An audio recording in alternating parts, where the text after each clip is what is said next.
I still can't spell lieutenant, huh?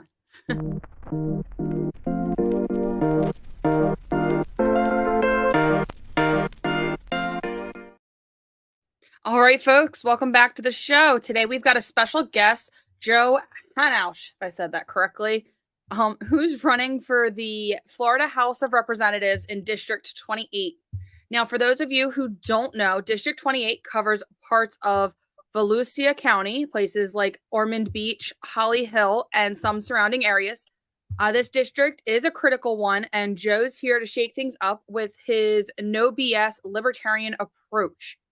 Now, let me set the scene for you here. This race is heating up, and Joe's got two opponents. Bill Partington, the mayor of Ormond Beach, who's basically your typical Republican candidate here, and John Navarra, the Democrat trying to push the usual progressive talking points. But here's the thing. Joe's not here to play the left-right game. He's about getting the government out of your business, protecting your freedoms, and keeping more money in your pockets. So if you're tired of the same old political crap, stick around because this is going to get good. Now let's get into it. Okay, Joe, let's start with the basics. You're not a career politician, just like me. You're not a mayor or anything special like that.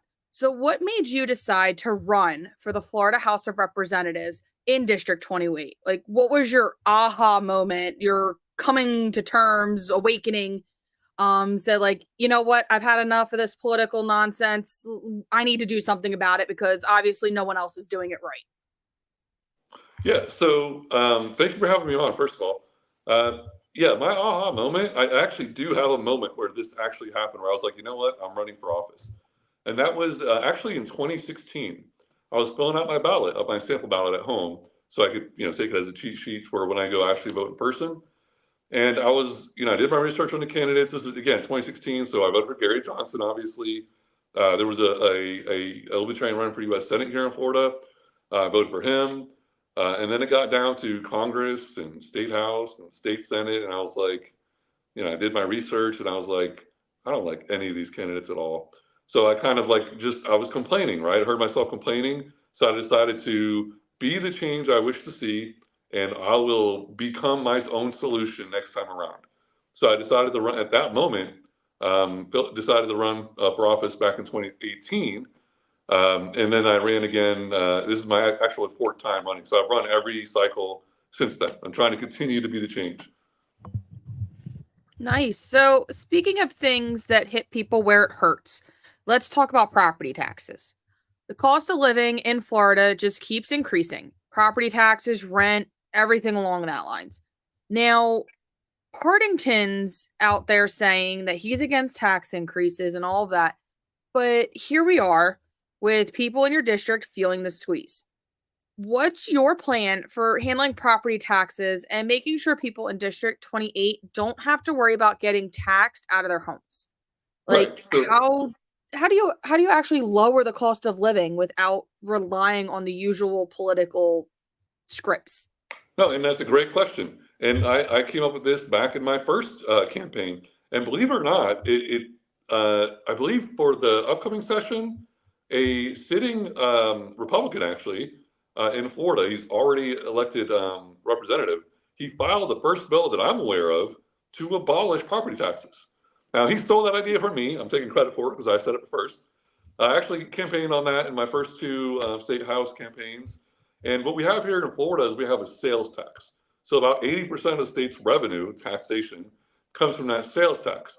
Now, there are items like water, basic food when you go to the grocery store, some personal hygiene products. Some of these necessary items, I think we all agree are necessary, aren't taxed. So we have a very unique model here in Florida. So my model is to simply abolish the property tax, which I look at as government extortion on property. So you can pay off your property, live there 30 years, whatever, and the government could still be like, well, if you don't pay your property taxes, we're coming. Someone with a gun from the government is going to drag you into a cage at gunpoint if you don't leave your own property because you don't pay your extortion, your annual extortion. So I think moving it to and of course I'm a libertarian, I would just like to abolish the property tax and then period. But, if I want to actually move the needle in the right direction, I got to have something to replace it. Because there's always like, oh, what about my roads? And I'm sure you've heard all the things about that. Who will So build the roads, Joe? Who will build the roads? I know, it's crazy, right? Who would build it unless we're forced to pay for something that we all want anyway? Anyway, so yeah, that would be something that I think could pass. Obviously, the bill's been submitted, so we'll see if it does gain any traction anywhere. What I am really happy about is that the seed has been planted, so that's a good thing. But how it reduces housing costs, obviously, is that they don't have property taxes anymore. So roughly, like let's just say, for numbers' sake, let's just say it's $1,200 a year for property taxes. That's $100 a month less that you're paying for your home. And not only that, we have property taxes on commercial. If you're renting your business, whatever, every property has almost every property has taxes. Unless you're good with the government, then they'll give you a tax abatement on that. But corruption aside, there is every property is taxed. So home builder, or not home builders, but renters are paying part of their rent, whether they feel it directly or not. They don't get the bill in the mail, but they are paying for the tax, the property tax of their landlord. So it's there. And what we have here in Florida is we have something called a Save Your Homes. And what Save Your Homes does is it caps the increase of a person's primary residence by 3% or inflation, whichever one's higher. So it's not going to go up by more than 3%. I bought my house, my own personal story here, at the bottom of the market. I got real lucky. I bought at the bottom of the market, so my tax assessment is about half of what my actual home value is. So I'm artificially paying less money than someone renting down the street. So some renter somewhere is paying for like half my taxes for me. And that sucks, and frankly, there's nothing I can do about it.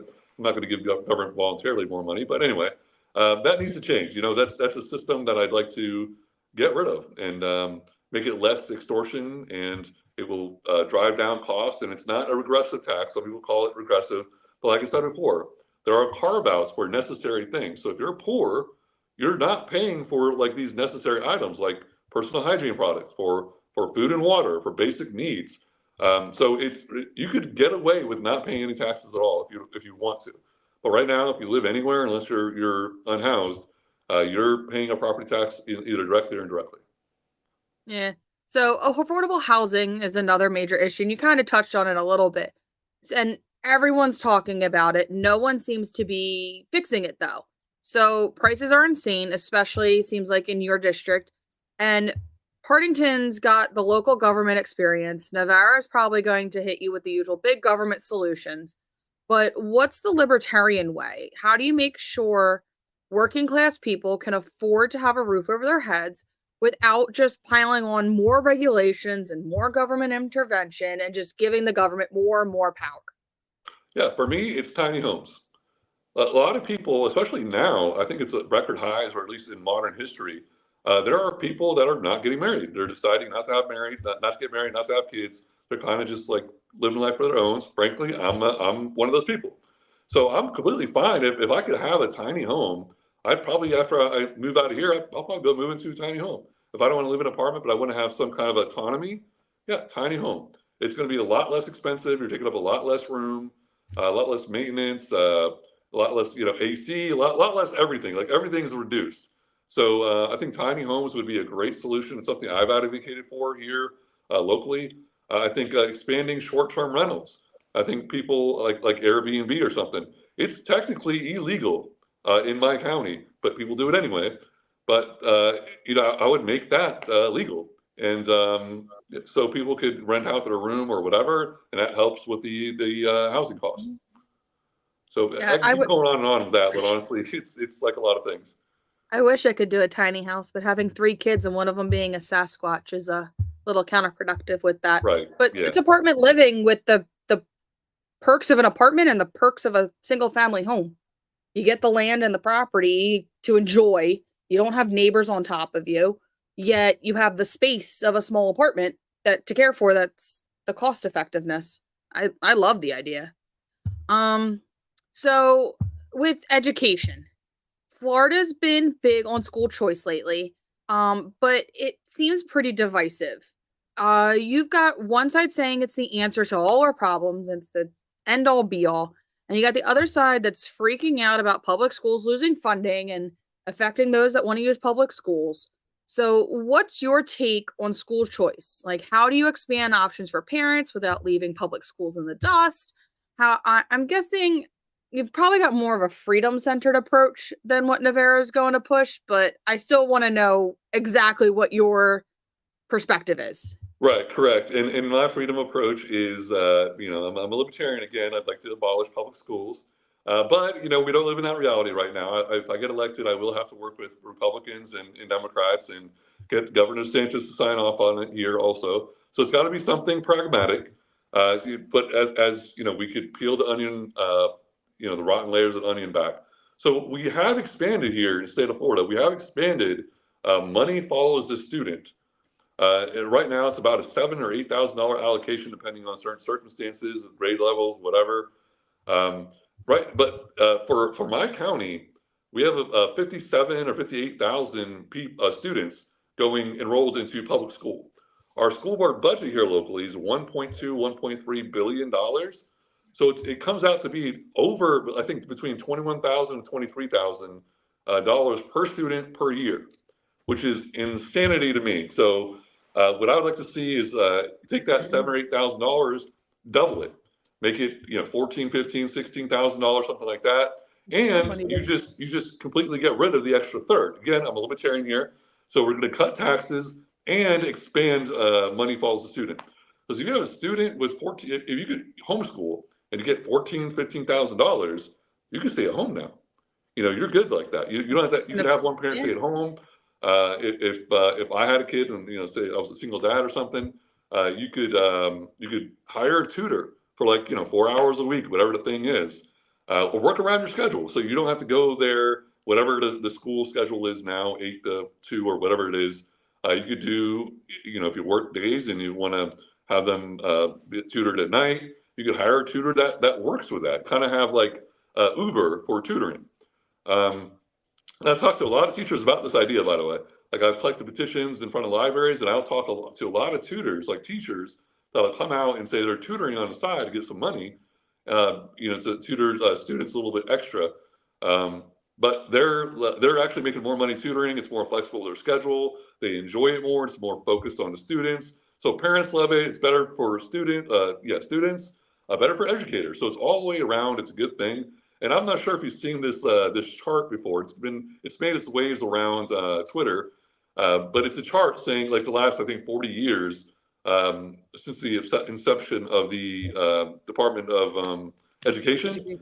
Yeah, and the price of everything that is involved with schools. And you'll see the cafeteria food or teacher pay, whatever. And you'll see this red line just kind of skyrocket, by far and away the biggest increase. And that is administration costs. This admin cost, this principal, vice principal, assistant principal, et cetera, et cetera. I'm not saying they should be all gone. I'm just saying it's excessive, and they get paid a lot of money to do that. Now, if you're homeschooling, you don't need a principal. You don't need a vice principal. You don't need, cafeteria lady. You're doing all the things, right? So it could be done a lot less. And I think if you take this portable $14,000, $15,000, $16,000, you're going to see a lot of pop-up community homeschools coming up. It's going to be very focused on the student. You're going to have happy teachers. You're going to have happy parents. It's just really all good all the way around. So that's kind of like my getting there. My step in the right direction is to double money follows the student and then cut the third of the taxes down. So it's palatable. So libertarians don't call me a statist, and so that we get something passed to actually help move things along. Yeah. So I talked to my other Josh. Oh, Josh Krakow? Yes, my other Josh. Because you guys have two Joshes there. Yeah, we have another Josh running for state house as well. Josh. More Joshes. Yeah, there's more Joshes. They need to change their name. We got two. We got a Nathan and a Nathaniel also. Nathaniel Snyder is running for U.S. House Representatives in the Tampa area, and we got Nathan Slusher. So they got even the same initials. He's rounding down in Brevard County for county commission. So At least it's not another House rep where you have to deal with the initials of the House. Yeah, and then we have a Fina Benowen, which has like nothing to do with any of the other names. A female running for U.S. Senate. So she's an awesome candidate. She's great. I think everyone in Florida should vote for her. She's awesome. Yeah, I have her scheduled later. Awesome. You're gonna have a good time. I'm like working my way through Florida right now. I don't know why. Yeah. It's just the way the schedules work. Hey, we're happy. If you want to get in touch with any of those, I'll hook you up. Awesome. So one of the things I love about your platform is your emphasis on transparency and accountability. And it's something you don't hear enough about, but it tends to be a theme that I've been going through lately. How are you planning to hold the government's feet to the fire? Like, let's be real. Partington's been in local government. Navarro's pushing more government programs.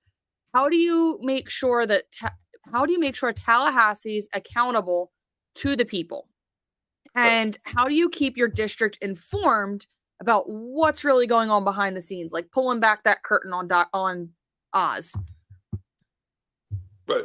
Yeah. So you're exactly right. It really is important. And people have asked me that. I said, if I get elected, how do I know you're going to do the right thing? I'm like, well, don't vote for me next time. Hold me accountable. I literally tell them that. I use that word too. Hold me accountable. Vote for me this time. If I get elected and you don't see me doing what I'm saying I'm going to do, don't vote for me next time. Hold me accountable. I tell them exactly that. And that's the way I vote as well. If the incumbent, regardless of whether I agree with their policies or not, whether they're Republican, Democrat, whatever, if they are not doing what they said, I'm voting for their opponent. I don't care if their opponent wants to incarcerate everyone for walking with 2 feet.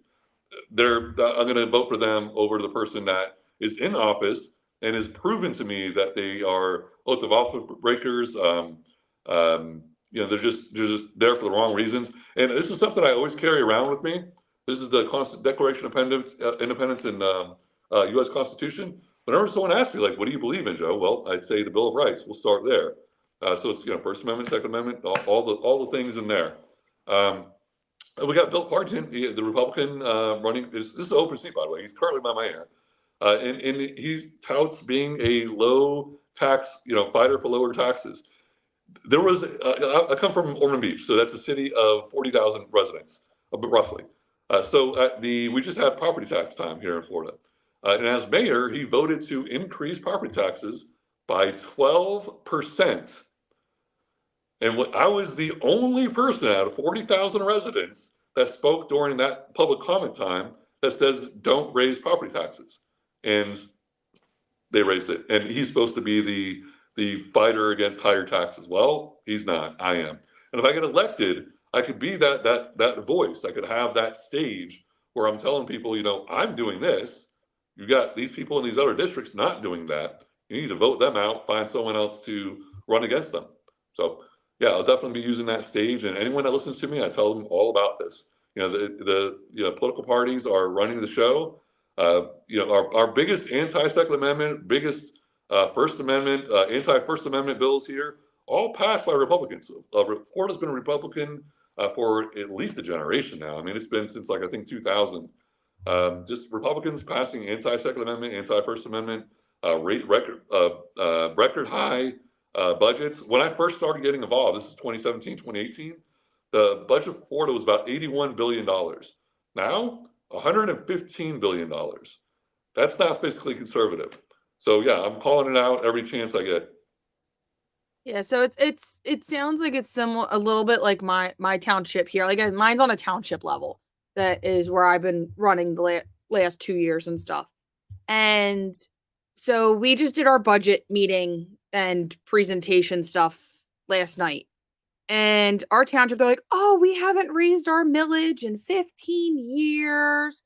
It's like, yeah, but you just proposed tripling, quadrupling, if not more, all of these permit fees and escrow fees for businesses to come in and rental fees, like to rent a conference room from the township building. It used to be $20 an hour per non-refundable for township residents only. You can only be a township resident to rent it. Now, starting next year, it's $40 an hour, non-refundable. and 60 for out of township. Like, And okay, the taxpayers of the township are already paying for it, right? yeah, we're paying to maintain the building. Like, Double taxation. It's just, yeah, they're double dipping. And then you have it, like, I give them credit. They are trying to get some grants for playgrounds and stuff they want to do. So they're trying to save our money. Cool, awesome, apply for grants so we're not spending our tax money. Like, it still ends up coming from taxes somewhere, but right. Yeah. at least it's not our direct taxes. It's maybe our federal taxes. Right. At least they're getting used to something other than war. Yeah, yeah, and let me touch on that. It was my city. I used to be on the budget advisory board of my city for about 3.5 years. I wasn't reappointed because the commissioner that appointed me ran for another seat, so he wasn't there to reappoint me. But anyway, 3.5 years is plenty to be on that board anyway. Where I was voting against, keeping that rollback. By the way, 15 years of rollback is kind of impressive, honestly. But like my city has not done that. But what I was basically saying was justifying is that let's not have government, picking winners and losers, giving subsidies to X corporation or whatever at the cost of their competitor that are already here, providing jobs, paying taxes, but they do it freely. Oh, we're bringing jobs. First of all, it's not government's responsibility to do that. Number two, they're picking winners and losers. And another thing is, this really kind of pissed me off. But like to the grant thing, it sounds like a great idea, and I'm all in favor of it as long as we're giving Tallahassee or whatever Philadelphia, I assume is the capital of. Actually, it's Harrisburg. Oh, okay. I didn't know that. I just learned something. All right. Yeah. In DC, so we got our taxpayers. We're being extorted. Our local government is being extorted by the state and federal government. So then we have to hire at taxpayer expense lobbyists to go lobby our own elected officials in Tallahassee, Harrisburg, and DC. What I would like is for the money to not leave local area anyway. So I'm a home rule kind of guy. I assume you are as well. But one of my ideas for that is right now the state of Florida has a 6% state sales tax, right? What I would like to do is make it 5, and again, libertarian, of course, I want to abolish it all, but within the realm of reality that we're in right now, make it 5%, and then the 1% is retained by the local government. That way, we don't have to hire a lobbyist, basically, or a grant writer or something at more expense, and we can decide. The local government can decide where those extra that are cut or larger cut of those tax dollars would go to. Whether we want to have a community center or whatever, we would decide it here locally. We have like a surplus, like, and it's great that we have money in savings that we can carry over for the years that something expensive comes up, something catastrophic in the township. It's great to have that nest egg, right. But I forget the exact amount, but it's like a couple million nest egg. Off a percentage, like a percentage of the budget, because my city does. I don't remember. There was lots of numbers last night. I was more annoyed when I'm going and looking at 2024 prices to 2025 prices and going, that was $500. Now it's $3,000. Wow. I don't know what it's for because I can't read that far across the room, but I'm like, I don't think that's fair.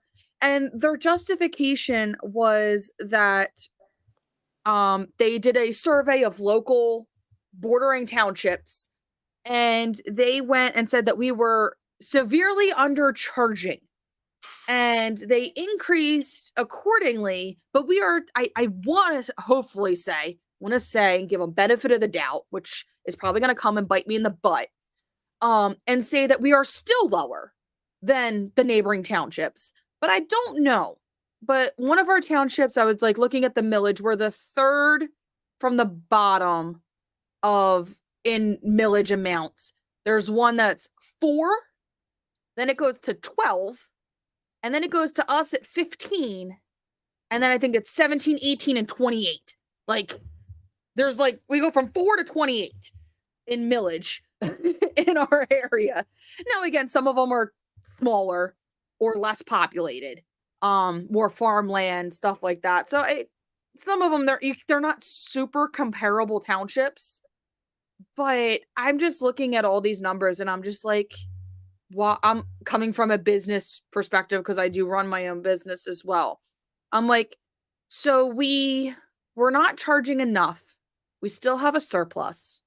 So that means we're still making money. We're going to increase ours by, I said, some of this stuff is double, some is quadruple, some is, I don't even know the difference between 5 and 3,000. Like, like these numbers is, I think that's 6 times the amount. Like, why are we increasing that much? Like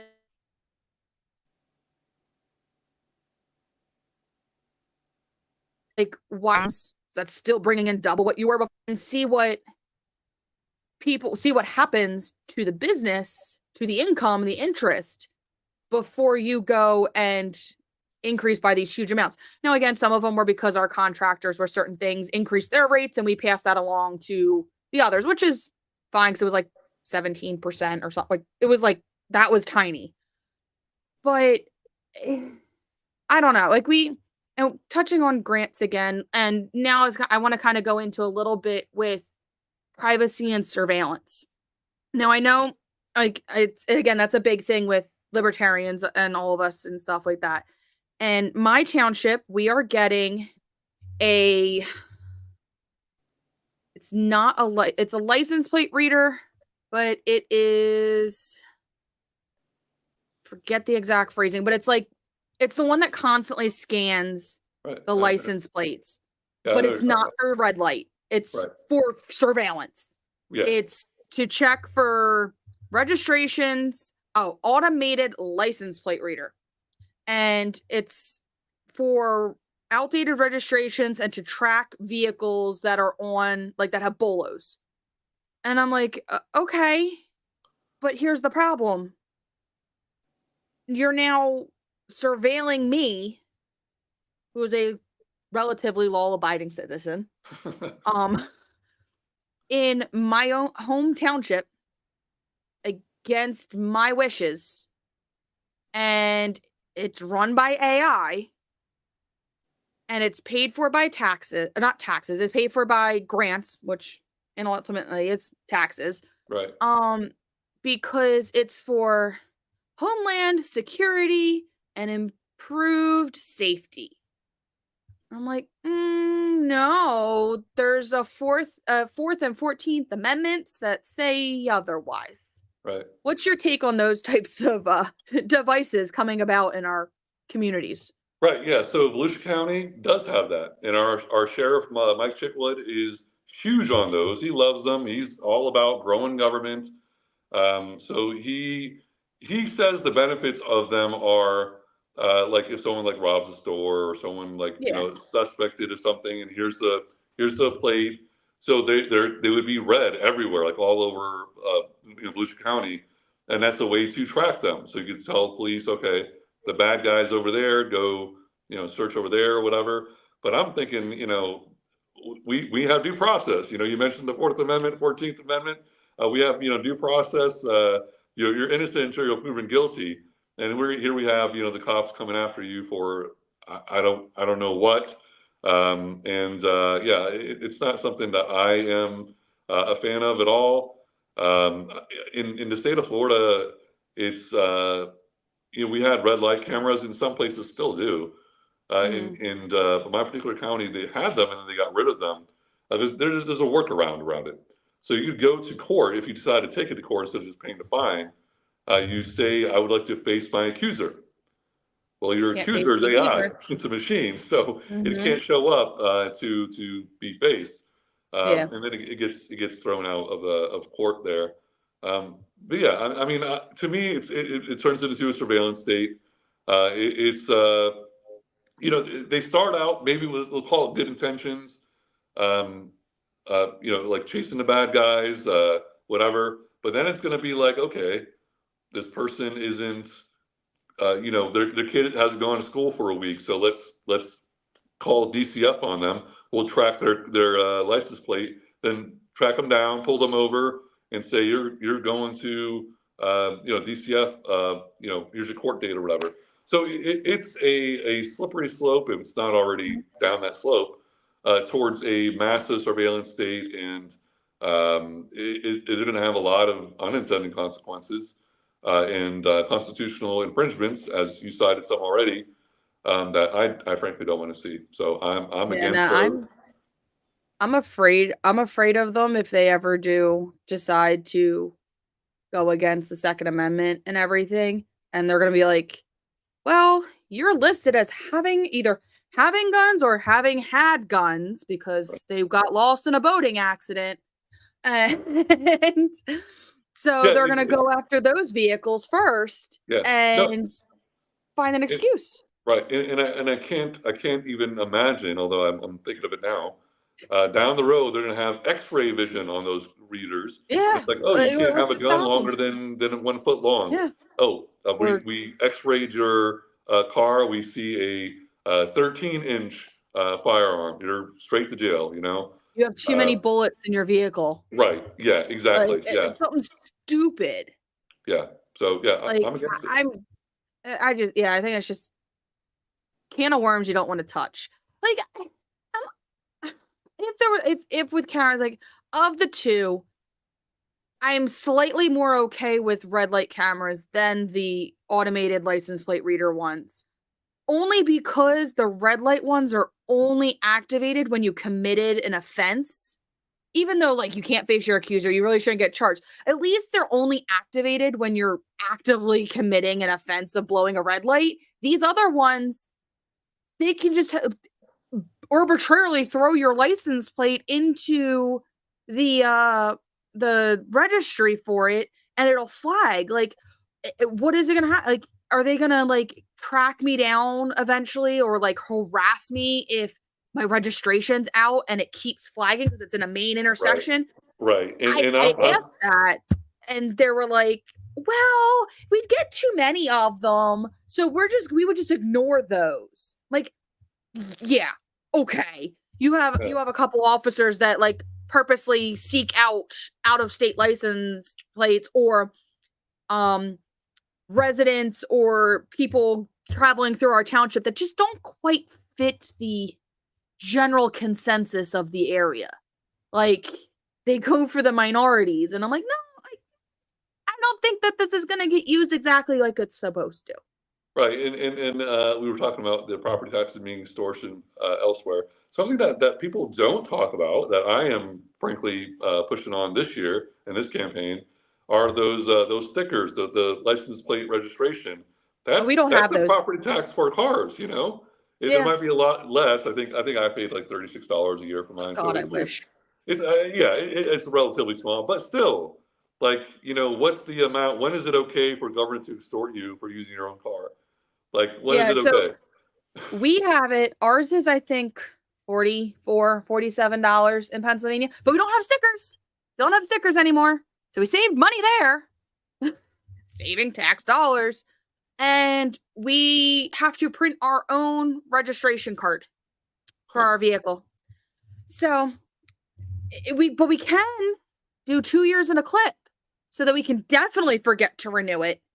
Yeah, we have a 2-year option here in Florida too. Yeah. I'm like, I would love. I'm like, I had a couple of vehicles that I'm like, I don't know if I'm gonna have it in 2 years. Right. And then I'm like, okay. I'm like, I'll do the 1 year, and then I forget because I forget if I did 1 or 2 years, and then I get the paper, and I just kind of because it comes so early, and I don't feel like paying $47 for registration on a vehicle that I pay tax on. I pay tax on my fuel to drive it. Yep. I pay tax on anything to put in it, like to maintain it, to buy all the wearable products on it, and then I pay a fee to drive it, which I think is that's just to drive a car. That's not even including. I don't even like having to pay to renew my license. I don't either. There's that, and then there's what else do we have? Let's see. It's government like extortion. I mean, they're creating these things. Like the DMV could probably just disappear tomorrow with all the stuff that they do there. It's just government induced. Like it's the government saying you have to do this thing. Like you have to have a sticker, or every year you have to pay this fine to renew your registration. And it's just I don't like it. It doesn't make sense. It's extortion, and I'm Yeah. calling it out for what it is. Yeah, I hate all of that. So now pivot here. Were you guys affected by either Milton or Helene, Oh the yeah, hurricanes that came through? absolutely, yes. More so with Milton in my side of the state. I live in Daytona Beach, or Mm, just outside Daytona Beach, and we already had. It was raining for like a week, like almost every day for a week. I think we had like one day where it wasn't raining before Hurricane Milton came in. We already have flooding issues here also. So it was. We saw really some of the worst flooding in the whole state of Florida. Not to take away from the other state. Obviously, there was a lot going on in the Tampa area, which is where Hurricane Milton hit as a Category 4. By the time it hit me on the East Coast of Florida and Daytona, it was like a Category 1. But again, like it was more so the rain that was causing hmm flooding. Like if I looked out my front door, it was like a river. My street was a river. It was amazing to watch. I had waterfront property For a for little bit, yeah. about 3 days before it receded. But no, it was just amazing to see. And some people had their houses flooded. Actually, I know someone that lives in Daytona, and she had like 4 inches of flooding in her house, and it's sad. And to that point, though, to kind of like go a little bit off here, but I'll mention it anyway, because it relates to government. When government said, like, you can't build anything here, you can't build residential houses here in Florida without the government saying this is zoned, this land use is residential. So that gives us false sense of security to not only developers, but homeowners as well, and insurance companies, saying, "Oh, the government said it's okay to build a house there, so that means you're good, you're covered." That's not the case. Mother Like Nature has other determinants. Mother Nature always is defeats mankind. Like that's the way it is.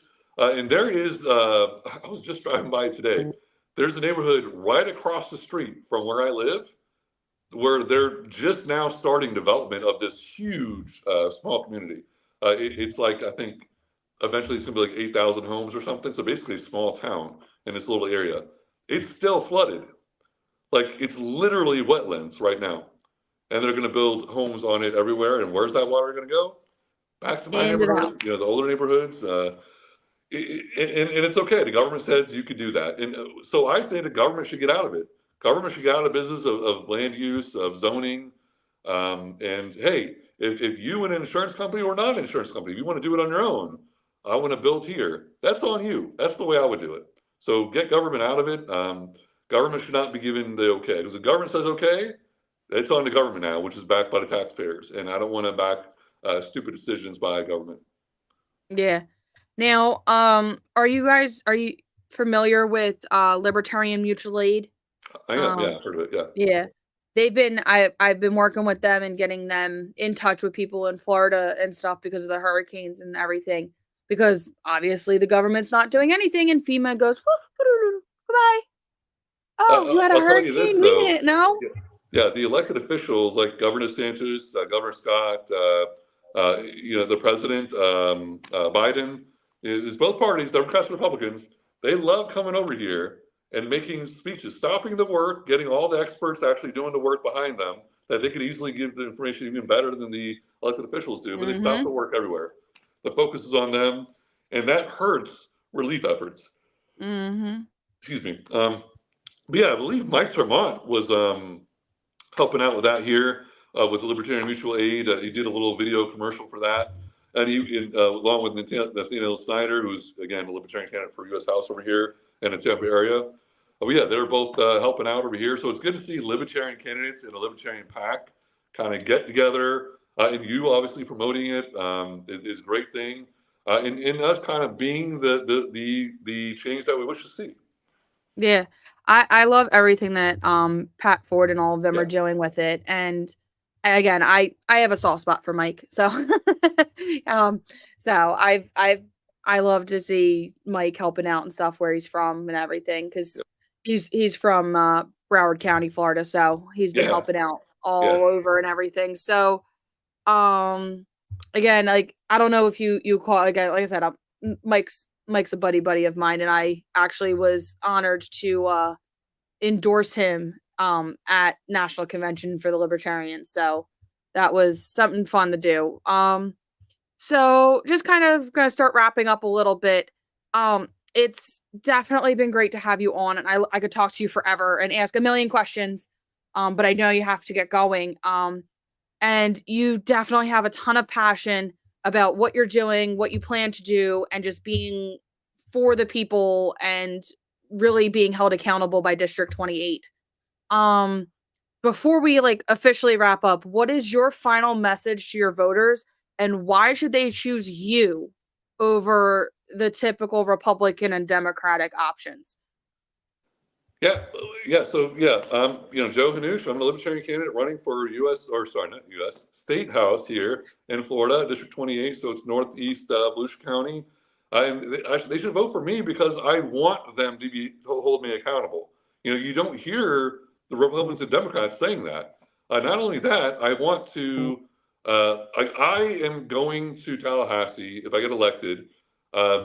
With the mindset of I don't magically know once I get elected how to make better decisions for your life, any Floridian's life, and use government to force that my personal decision making for your life onto everyone, every Floridian. I'm not going to do that, and you don't hear that from Republicans or Democrats either. And like I alluded to earlier, it's a Republican-dominated state. They have a supermajority in the state legislature, Republican governor, all statewide. Seats are held by Republicans, and they passed the biggest anti-Second Amendment, biggest anti-First Amendment, biggest Fourth Amendment. The list goes on and on. They are just going down the Bill of Rights and saying, not anymore. You don't have this right anymore. It's disgusting. It's unconstitutional. This is what I stand for: the Bill of Rights, the Constitution, limited government, and that's what you'll get. You'll get a true limited government representative in the state house who's not going to just go along to get along, vote in favor of record high budgets, record spending. I'm going to care about the rights of individuals. I'm not going to force my personal beliefs onto everyone else, and that's kind of my thing. If you don't like it, if I don't do what I say, again, vote me out. So there you go. Yeah. Where can people find more information about your campaign and get involved? Yeah. So, Joe, it is we got 2 weeks to go. It's going to be over in 2 weeks, right? So I'm actually not accepting donations. That you can donate to me, but honestly, I'm not going to spend it on anything. Because right now, it's get out the vote. It's sign wave time. If you're in the Daytona Beach area and you like what you hear, I got signs right here. Obviously, I'll just give me your address. Message me. I'm active on Twitter or X, whatever it's called these days. It's my name. It's Joe Hannoush. So find me there. If you do Joe Hannoush on Facebook or Instagram, Joe Hannoush 2024. Find me all those places. Message me if you want to help out in the district. I could use sign waivers. I could use what else are there? Sign waving, honestly, is the thing to do right now. It's something fun. It's my favorite part of the campaign, honestly. So do that. And yeah, that's my website right there. Yep. So thank you for putting it up there. Yeah, thank you for Unscripted Liberty. Thank you, Brittany, for what you're doing, for having me on. I know we had to work a little bit to get us all on at the same time. So I appreciate you working with me and thanks to TJ and everyone. So thank you. Of course. To everyone listening, if you're in District 28, this race isn't just about the same old politics. Joe Hannoush is out there fighting for freedom, less government, and a fair deal for you. If you're tired of the status quo and want someone who's not afraid to shake things up in Tallahassee, Joe's your guy.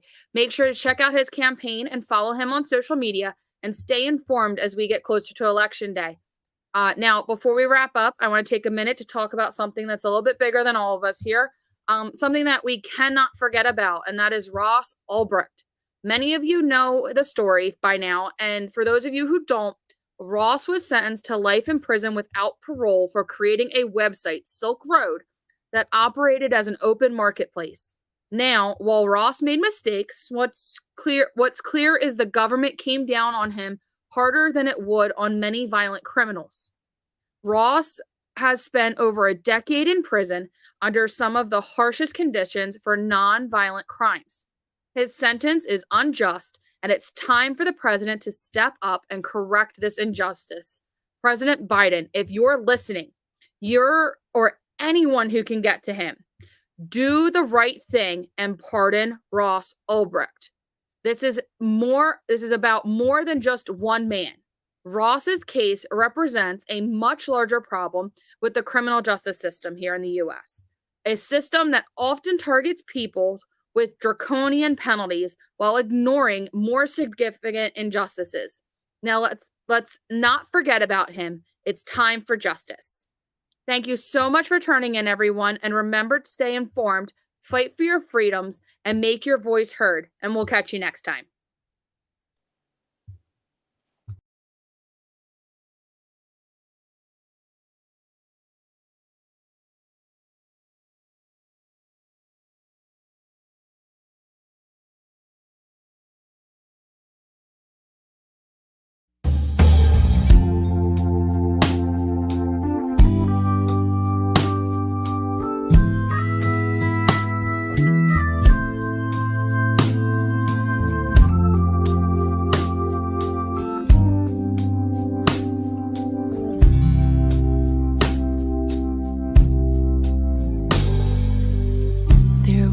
A man who did the unspoken. He looked for freedom from the violence.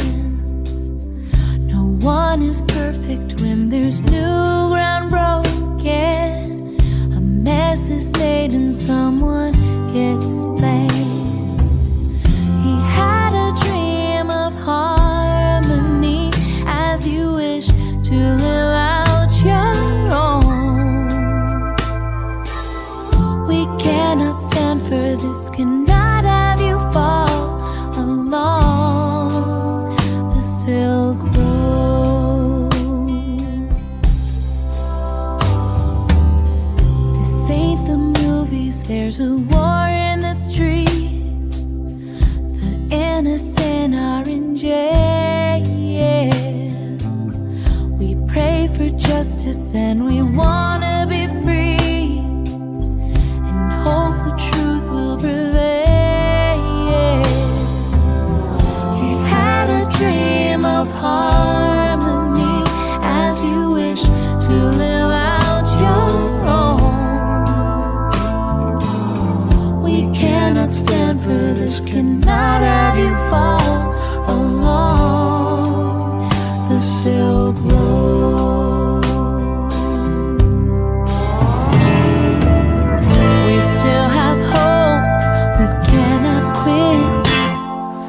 Don't be afraid. We have a voice and this is it. Let the light show the way.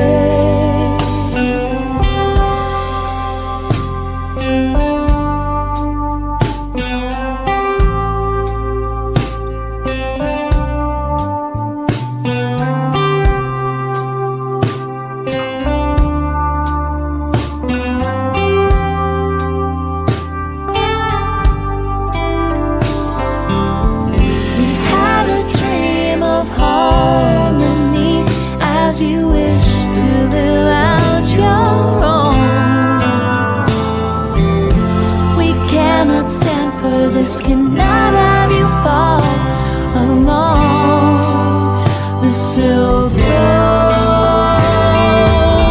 We cannot stand for this, cannot have you fall along the Silk Road.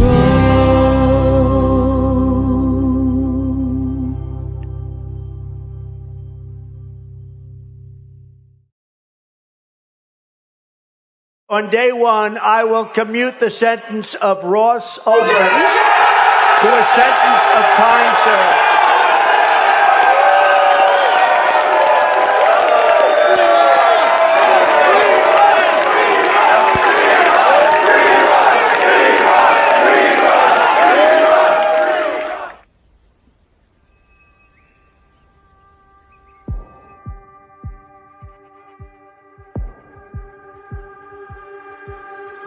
Is there anywhere on earth where a man can still be free? Will he bear the weight alone, or will he have to bend the knee? Is there no one in this land who grows tired of the game, where the wicked gather stones and build up prisons in our name? There's a story that you've heard before. It's been told